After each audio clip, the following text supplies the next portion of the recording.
So, a recurring pattern for me of late has been that I, to the exclusion of everything else, will focus on a thing and chew on it, work on it night and day until it's done. Okay. And on the one hand, that's good because things are getting done. On the other hand, everything else is taking a back seat, sometimes more of a back seat than it should have. Okay. So is the thing you're doing the most important thing?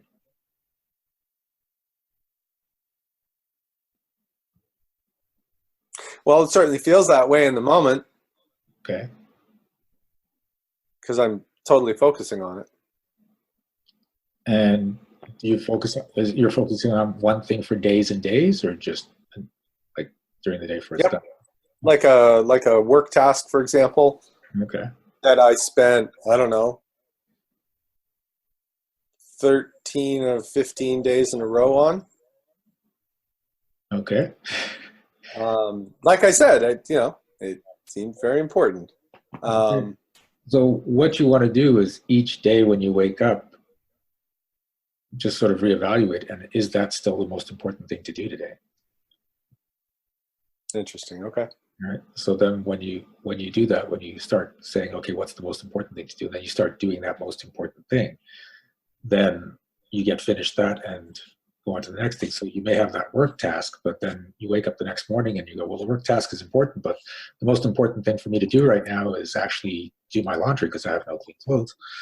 And then when I'm done that, I can get back to saying that work task is the most important thing, and I'll move on to that and just keep going to what's most important.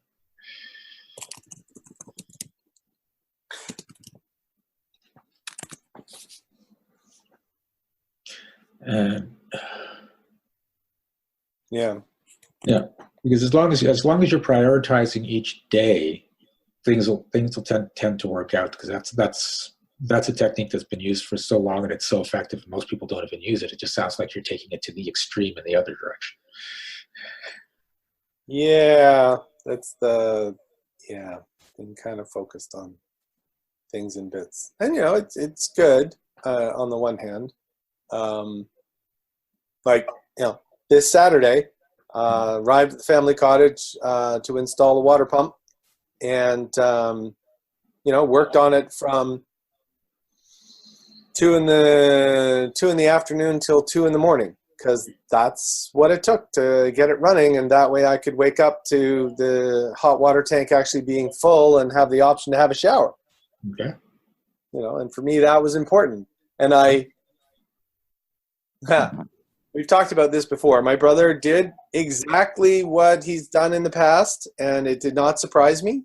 Mm-hmm. The whole, oh yeah, Mark's busy working on that, so I'm just going to do my other things and then go to bed and not ask if he needs a help or needs anything. Yep. His friend, actually, who was up here, did way more to help. And I'm like, wow, he's got decent friends at least who will help. He won't, but his friends will. Okay. So, mind you, they'd been invited to be guests at the cottage without him actually checking that systems were working. So they'd been here without running water for 6 days by then. oh wow, They were pretty happy to you're happy to help get the water running. Okay. Thankfully, it's summer, you can swim in the lake. But So the other thing that comes with working on a single task for a long period of time is your mind needs a break. oh, it wasn't getting a break. I would work till I fell asleep, wake up, and have the problem already, the next couple steps already on my mind Okay. in a loop. Okay. So here's the thing. If what you're doing, if you're in this place of joy doing it, if you find that you don't need as much sleep and you're just anxious to do it and it feels great doing it, then you keep going with it, because then you're in touch with spirit and spirit's guiding you. But if Right. it becomes this obsessive thing where you're not having fun and you just have to get it done, then you've slipped out. Oh, that feels like a really fine line to tell where I am. Well, it's based on your happiness.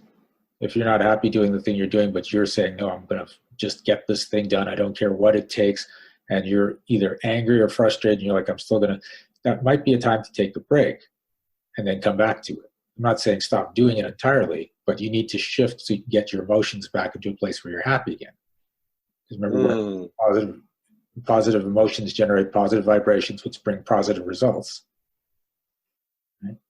And there's always, the need for the mind to reset and take a break whenever you're in that state. Like the story I tell about with my brother and his friends doing their homework, and I was visiting, and my dad was there. Watch your brother, and I'm like, what? He's going to go to the bathroom. And I'm like, so why do I want to see that? And he and his friends have been working on a problem for like an hour, and they hadn't been able to fix it. And then my brother says, okay, guys, I got to go use the bathroom. He goes into the bathroom, comes out of the bathroom, and goes, I got the solution. And my dad's just chuckling. He goes, that happens every time. Whenever they're stuck, he goes to the bathroom. It's like his mind does a little flick inside the bathroom because he's not thinking about the problem for a while. And he comes out and he's got the solution. Yep. Either that or it's written on the back of the toilet paper roll. It could be that too. I didn't check. Yeah. Okay. Thank you. Hey, this is Shiraz. Thanks for watching this video. If you liked it, please remember to like and subscribe to our channel. And you can check out upcoming events at www.energeticmagic.com. And remember, be well, be aware, and be magical.